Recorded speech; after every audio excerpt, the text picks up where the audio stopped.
All right, let's get right into it. Today, we're going to break down the absolute chaos that unfolded when Lionel Messi, one of the greatest footballers on the planet, visited Kolkata and how a day meant for celebration completely spiraled out of control. And let's just start with this pretty powerful statement from West Bengal's governor, CV Ananda Bose. He called it a dark day for sports. That right there tells you this wasn't just a badly organized event. It was a failure that really tarnished the game itself. So first up, let's look at how this all went down. How did a day that was supposed to honor a global icon completely fall apart and turn a stadium of adoring fans into a scene of pure anger and violence? You have to picture the scene at the Salt Lake Stadium. It was meant to be electric, right? But that energy turned toxic fast. Frustration just boiled over.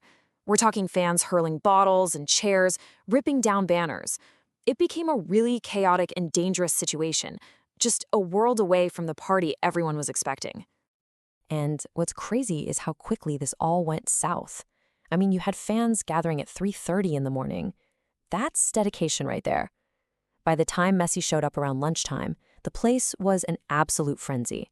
But just a few hours later, all that positive energy had curdled, and the celebration had turned into a full-blown riot. So that's the million-dollar question, isn't it? How on earth does a celebration for a legend like Messi escalate into a riot? Let's start digging into the reasons why. And a huge piece of the puzzle, maybe the biggest piece, is this massive, gaping chasm between what the fans were promised and what they actually got for their time, their passion, and of course, their money. Get a load of this number, 25,000 rupees. That was the top price for a single ticket. Just think about that for a second. That shows you the incredible level of investment from fans who are just desperate for a chance to see their hero in person. And here's the kicker. What do they get for all that money and all that waiting? A 10, maybe 20-minute appearance where they could barely even see Messi? The whole value proposition was just completely, utterly broken. No wonder people were furious. You see, everyone was sold this dream of an intimate, amazing event. Fans were imagining seeing Messi do a victory lap, feeling that connection. But the reality was a nightmare. Their views were blocked by VIPs and security. And that victory lap? Yeah, that never happened. Because the whole thing was cut short due to safety concerns. The dream turned into a massive disappointment. And look, you can't just blame this on overexcited fans. No way. This was a complete and total catastrophic breakdown in planning and execution, right from the very top. Let's just break down this anatomy of a disaster, shall we? First, the sheer number of people was way more than anyone planned for. Security was a joke. People just breached the gates. There was absolutely no backup plan for a crowd surge. And then to add insult to injury, they banned fans from bringing in their own water, only to sell it inside at super inflated prices. You can see why people felt like they'd been totally scammed. The consequences came swiftly. The main organizer was actually detained by the police at the airport as he was seeing Messi off. That alone tells you just how seriously the authorities were taking this massive breakdown. Okay, so in the aftermath of all this, the focus immediately shifted to accountability. Who was responsible for this mess, and what was going to be done about it? Well, it didn't take long for the state's top politician to weigh in. West Bengal's chief minister, Mamata Banerjee, went on X and posted a public apology. She said she was shocked, and she apologized not just to the fans, but to Messi himself. But it didn't just stop with an apology.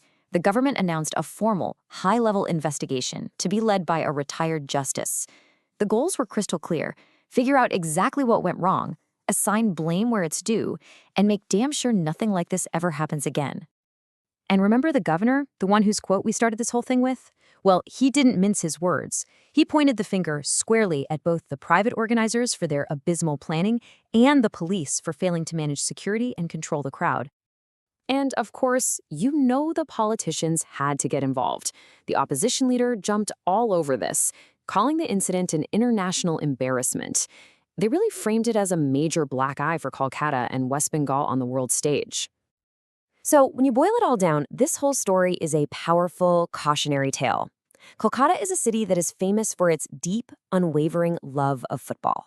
But in this case, that incredible passion was met with disastrously poor planning. And it leaves us with a really critical question. In situations like this, when things go so wrong, who really ends up paying the price? Is it the fans? Is it the city's reputation? Or is it the sport itself? All right, let's get right into it. Today, we're going to break down the absolute chaos that unfolded when Lionel Messi, one of the greatest footballers on the planet, visited Kolkata and how a day in for celebration completely spiraled out of control. And let's just start with this pretty powerful statement from West Bengal's governor, CV Ananda Bose. He called it a dark day for sports. That right there tells you this wasn't just a badly organized event. It was a failure that really tarnished the game itself. So first up, let's look at how this all went down.